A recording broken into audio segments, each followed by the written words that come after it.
So 1 year ago, I came to the realization that I was stuck in 2009 of RuneScape.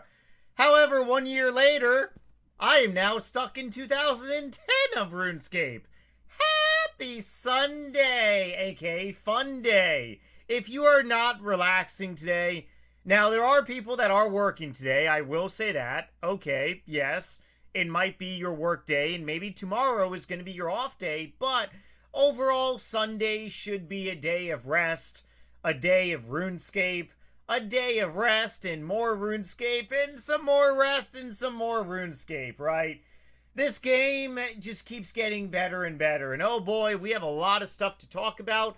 As always, if you can do me a favor, smash the like button, and if you want to see future content, because I'm a video making machine, definitely hit the subscribe button and please turn on the notification bell.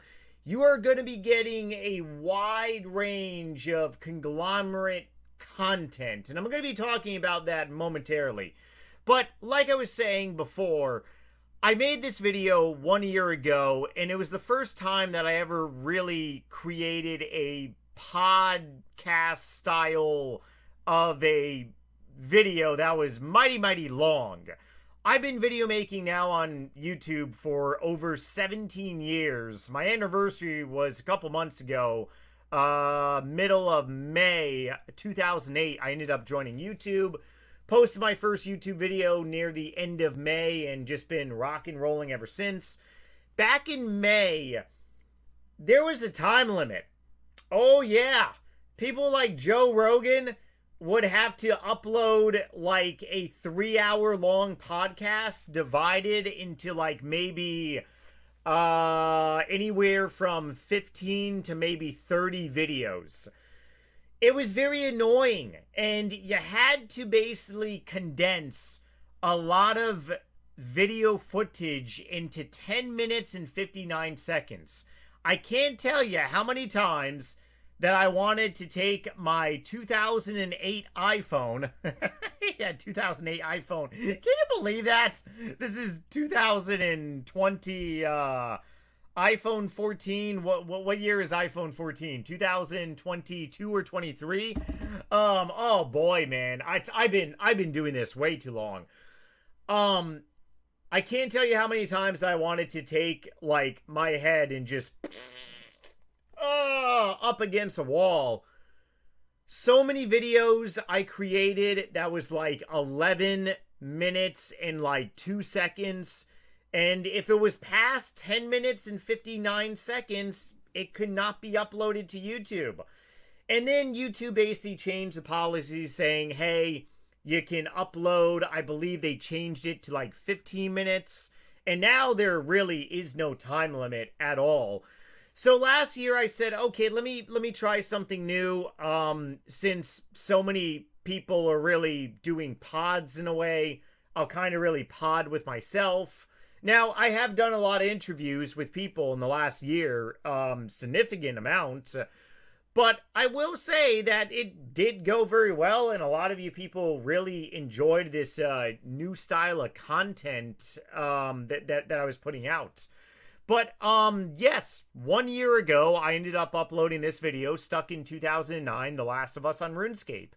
And it was basically me talking about how there is a group of people on this game that mentally, including myself, we are really stuck in a time period of when doing stuff was just really... I can't really put words on it, but it's like the average person nowadays doesn't really find it to be fun to do hard things where it's progressive, because doing something hard on RuneScape means I'm going to go ahead and do a very high level boss. I'm going to go ahead and do a very high level raid, whether it's on RuneScape 3 or whether it's on old school RuneScape. I'm going to do something hard like that. But people back in 2009, something hard could have been just getting a 99, or getting a 99 not the fastest way by pretty much exhausting your bank, but basically pretty much doing stuff the old-fashioned way. Back in 2009, it was very typical for people to go ahead and get 99 wood cutting, and then take all their logs and then use them for fire making. Nowadays, if you want to get 99 fire making, you could easily spend a great deal of moolah, and you can just get it relatively quickly. But back then, doing something slow and progressive, it was fun. Now it kind of really doesn't get looked at as being fun unless you're an Iron Man. Oh yeah, that's right, huh? So unless you are an Iron Man, it's deemed as being you're a weirdo, right? You're strange. You're weird in the brain. Your brain is weird. Maybe I've been an Iron Man my entire time on RuneScape and I just never really knew about it. A modified Iron Man, I should say. If you don't know what being an Iron Man is, it's a variant of this game where you are not allowed to trade with people. You have to be a hunter and gatherer entirely. So you have to gather your own resources. You can't buy stuff from people or at the Grand Exchange. And you got to do it the old-fashioned way. But another thing that I talked about in the Last of Us, stuck in 2009, in this video pod 1 year ago, was how there is a large amount of us that has played this game before the Grand Exchange. And unfortunately, with a new influx of people coming, especially to old school RuneScape, because I hate breaking it, RuneScape 3 is going through a rough period right now. It is currently double EXP live, but you're not allowed to use protein logs or any type of double EXP. So Jagex disabled buyable stuff. Anything that you can use microtransactions for, you're not allowed to do it. I'm actually doing some agility, not agility, whoo! I'm actually doing some rune crafting, agility on old school RuneScape, but I'm doing some rune crafting the old-fashioned way on RS3, which is actually a lot of EXP. But it's really cool. Disable all the microtransactions and make you actually play the game. I'm actually enjoying this double EXP live weekend or extravaganza. But the amount of people that are actually dying off in this game that has played before the Grand Exchange was installed, it's actually utterly shocking.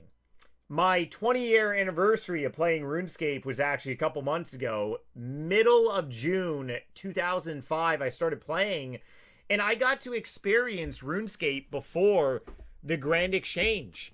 And it was a completely different atmosphere. If anything, it was pretty much like 2004 Scape. We'll get to that momentarily too. It is close to 100 degrees for me right now. And luckily today, it's not my cardio day, so I'm not going to be outside. But today is my shoulders and legs day. I'm not going to be able to poop right for the next couple days. Oh yeah, my bum cheek's always a little sore. It's not really, I mean, it's a good workout, but it's a little soreness. Anyways, I talked about a lot of things in this episode, stuck in 2009, and it is utterly remarkable about how many of you all actually reached out to me and said, yeah, to be really honest, I'm kind of stuck in 2009 myself, but it's deemed as being very weird and unpopular, especially in this day and age of this game. RuneScape is a open world MMO.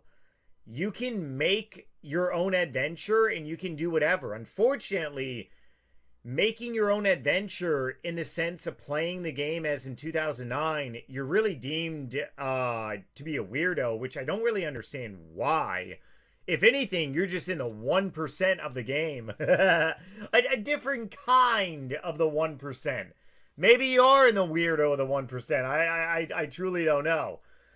But regardless of anything, playing the game how you like to play the game, I don't really see that as being anything too real, like, negative per se. Unless you're gonna, like, do something to the extreme where I'm just gonna chop a whole bunch of regular logs and chop like 500,000 of them, now that would probably classify you as being a dumbass, because there's obviously a lot better things to chop than just those. But anyways, yeah, so last year I embarked on a new style of a adventure, and we ended up doing a lot of wrong playlist here. Whoopsie daisy. Ah, there we go. By the way, everything that I talk about in this video, as for a playlist, my links, my social media links, I actually talked to someone that didn't realize that I'm on X, or rather Twitter. I've been on X since it was Twitter. Yes, I have social media. You can definitely follow me. NightmareRH on X, NightmareRH on Facebook. All my stuff is going to be down below. But this pod series, we ended up doing quite a bit of episodes in the last year. 90 episodes we ended up filling up. And of course, I've made various of other videos in the last year as well. Obviously, 2004scape, we got 22 videos rock and rolling here. If you don't know what 2004scape is, I highly recommend you basically check out the beginning portion of these videos over here. And this playlist, long story short, 2004scape is just really a different... It's a private server, but it's approved by Jagex. It's not like anyone can download 2004scape to their computer and actually play it. Just understand that it is a different variant than old school RuneScape and also RuneScape 3. But yes, there are a lot of people stuck in 2004scape.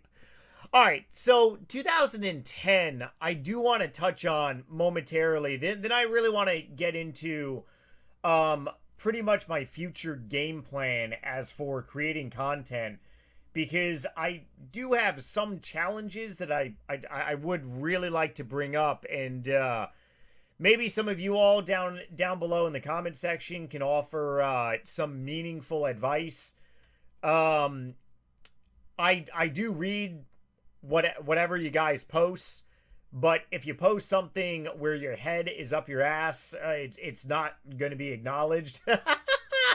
That's not how you go ahead and get my attention. Unfortunately, there are a lot of mentally ill people that do think by being negative and posting bad things, it's going to get people's attention. That's called being mentally ill. No, it doesn't get my attention. If anything, you're never going to have a chance to actually interact with me. That's pretty stupid. But anyways, 2010. Okay, so I want to talk a lot about 2010. And also, this video is going to be called Stuck in 2010, The Last of Us on RuneScape. But 2010 was a very popular period. And we had a lot of things come out 2010, actually more than 2009. A lot of people say 2009 RuneScape was really the glory days of RuneScape. I beg to differ. I actually think 2025 is the glory days of RuneScape. Why? Because you can do so much more on this game than you could back in 2010. Back in 2009. Back in 2008. Now, does 2010, 9, 8, 7, 6, 5 hold a lot of memories? Yes. But at the same time, you can still experience a lot of those same memories. You just got to play the game a little different.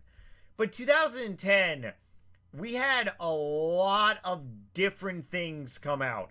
I still remember Nomad's Rectum. And I remember that I said this in a video back in 2010, and people went wild. They're like, why are you calling it Nomad's Rectum? And I'm like, why not? It's pretty comical. But yes, I never got around to doing this quest, even on modern day RuneScape 3, and I probably most likely never will.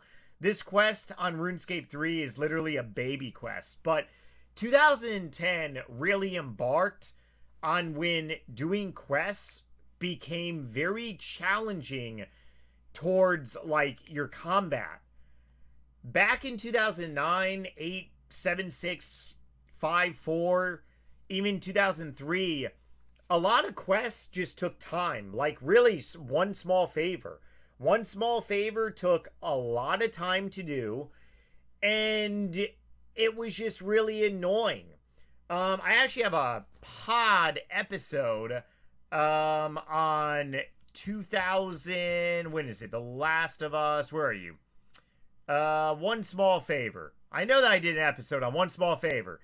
Remember One Small Favor. Yeah, do you remember One Small Favor? I remember One Small Favor. It was a kick in the nuts. But was it an actual, like, hard thing to do?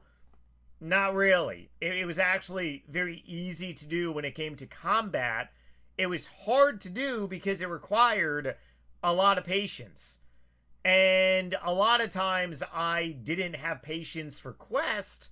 I had patience for like wood cutting, fishing, because you're kind of progressing to something. But so 2010, you had a lot of these quests basically come out. Trading with friends, not really sure if I remember that one. Let's see. What was something really improved? Changes to the hit point skill. I remember a lot of this. Basically, hit points got a redo to Constitution. Let me know down below if you remember that. Constitution added a 0 at the end. So basically, your hit points went from being 99 now to being 990. Believe it was like 990. It was very much different. And a lot of people were freaked out. I ended up getting murdered in PvP worlds because I couldn't pay attention. It was really wigging me out. But a lot of people hated this. I hated it at first, and then I'm like, you want to know what? Whatever. The decimal place kind of moved a little bit, but people rolled with it. Unfortunately, we were unaware that 2 years later, there was going to be evolution of combat knocking at the door. Maybe Jagex was pre-planning EOC from the beginning. Ooh. Yeah, those bastardos! Yeah! Give us some tinfoil hats, man. They probably most likely were. Who knows? Maybe they were, maybe they weren't. Bonus EXP weekend. A lot of people were up in arms over this weekend. And it actually ended up like coming to peace where people said, okay, it's not like terrible.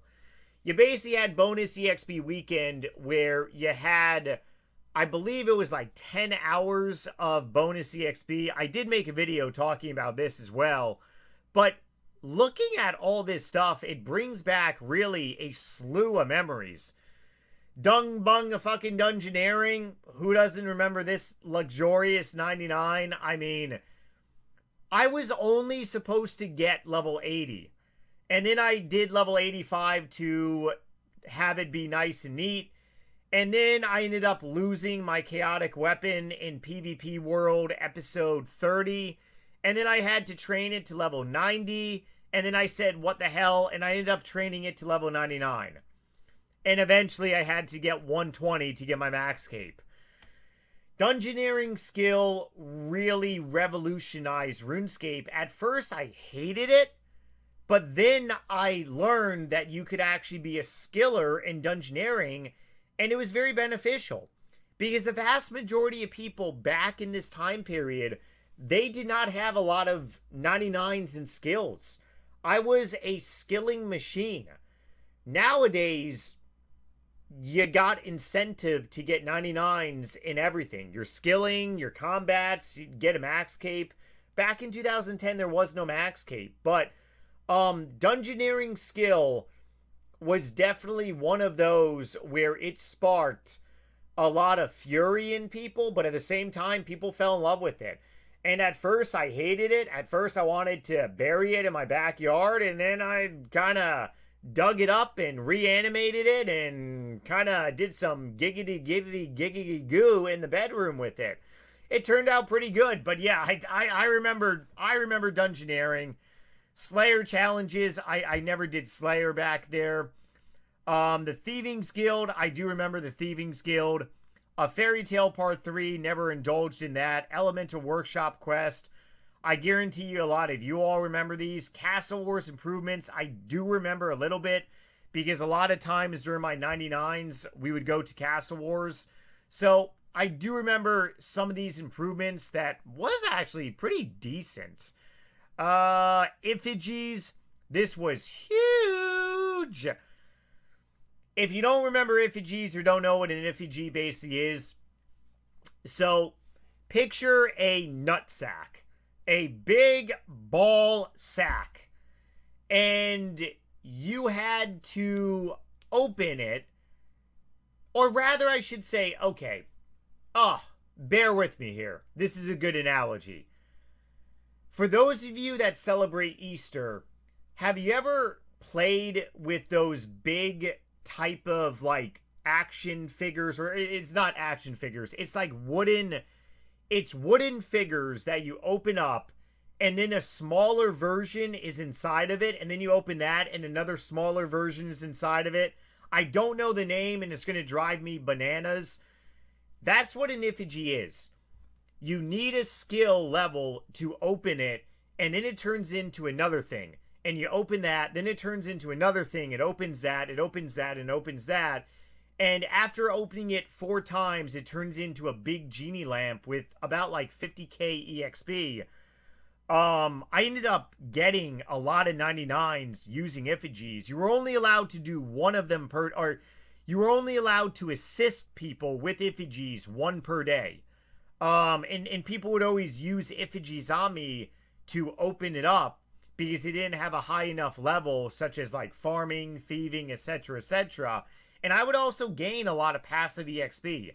Effigies, absolutely life-changing EXP. Disruptions for iPhone, iPad. I don't remember this. Love Story, don't remember. Dungeoneering updates, we had a ton of updates. Golden Genomes, who doesn't remember the Golden Genomes from this day and age? Developer Q&A. This is when Jagex really started to become like proactive around us, was 2010. Dungeoneering updates, the occult floors, better EXP, bonus EXP weekend. This was actually a very big deal. It was actually like another big EXP entire weekend. We have August, 6 September. Yep. Elite Achievement Diaries. So many of these good updates. A lot of good things happened during 2010.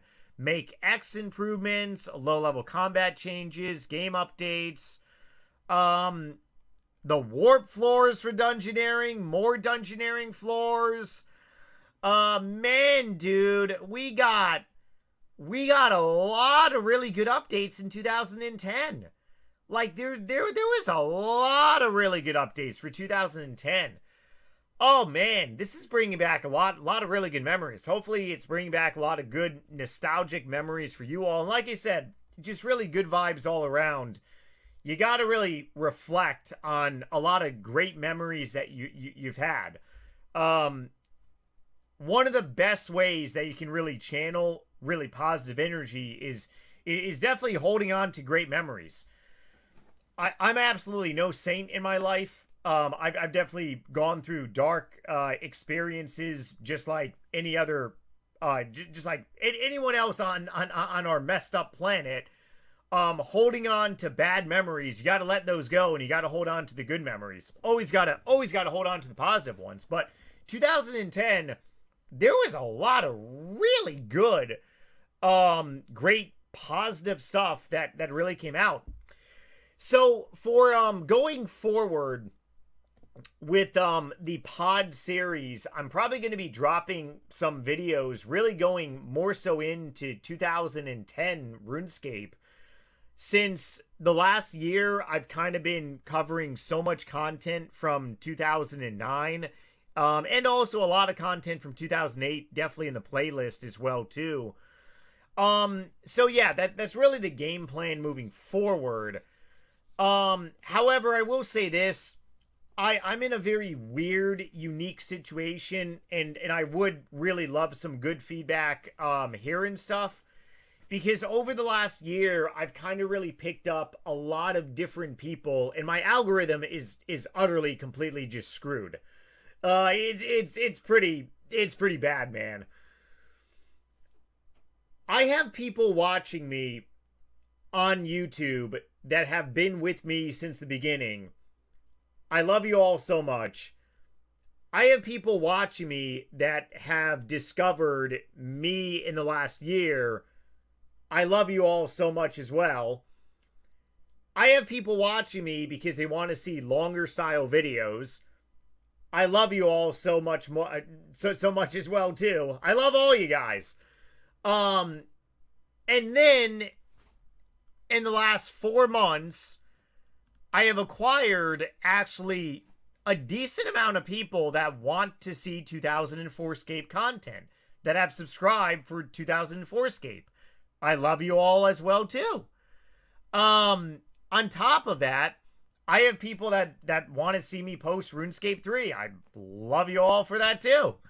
On top of that, I've acquired people in the last, I can't even believe it's been 9 months. In the last 9 months from the polycystic kidney disease community online. I love you all so much too. I actually have people from the PKD community that legitimately don't even really play RuneScape. They just watch me on a daily basis. Am I really that interesting? I kind of guess I am in a way, but I love you all too. So my algorithm is just utterly just bananas. Utterly just bananas, because my algorithm goes out to different like areas and stuff and influences. And if you aren't aware of my PKD playlist, there's really 2 videos that you really should check out. First one is this, the one that I made back in December, and then this one right here. Because basically, pretty much, I've altered my diet to treat a very rare form of a kidney disease, not chronic kidney disease.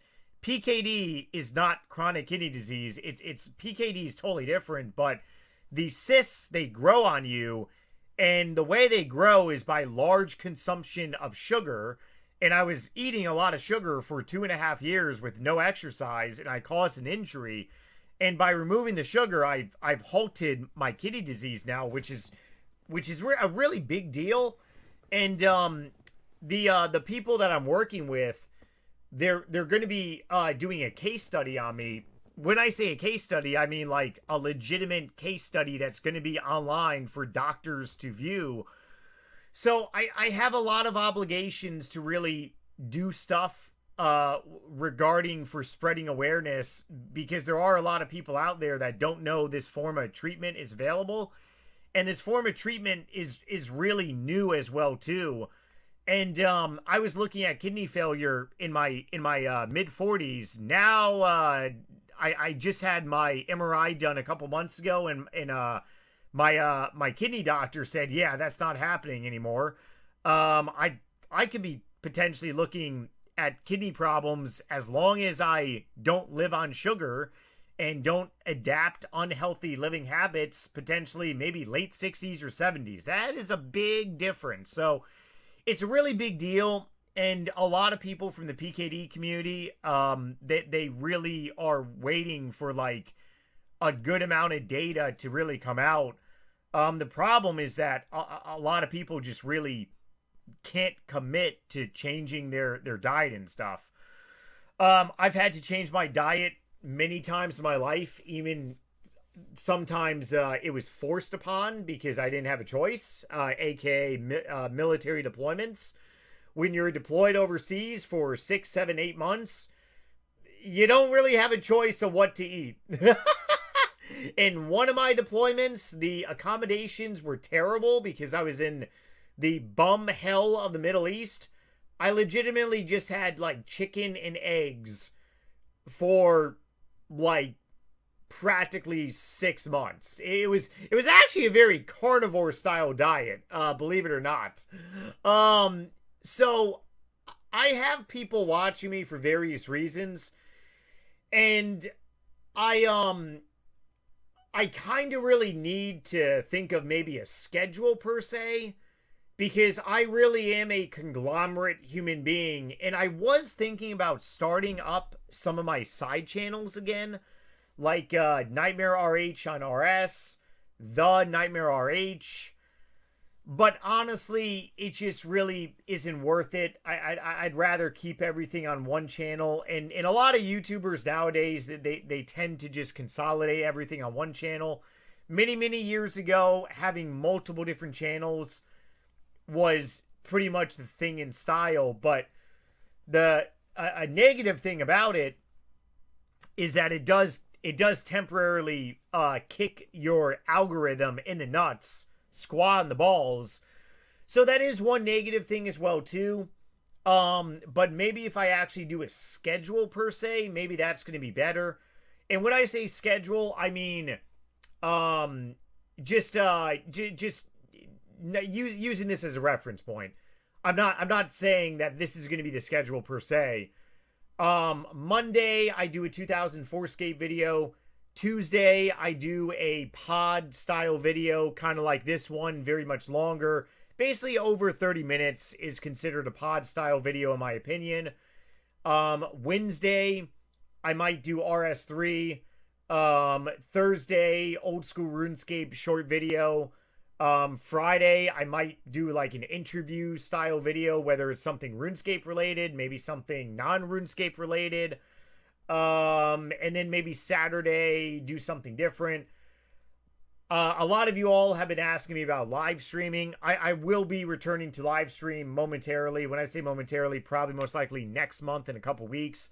Been relatively busy for the last several weeks though. So something kind of like that. I pretty much did that like years ago when I was streaming full time back in 2014. But back in 2014, I had a schedule on stream. I never really necessarily had a schedule on YouTube per se. I kind of just really uploaded whatever on YouTube.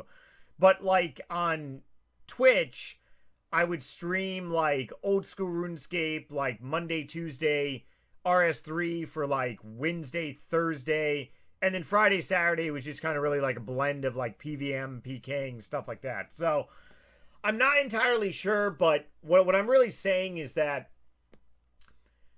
I'm probably going to be doing maybe one 2004scape video per week, one old school RuneScape short video per week, one RS3 video per week, one pod style video per week. If I can get an interview video in, then maybe that's going to be like a bonus video, and then maybe like an IRL video as well. So let me know down below if you have any suggestions about like doing stuff like that. I'm just using Monday, Tuesday, Wednesday, and Thursday and Friday as an example.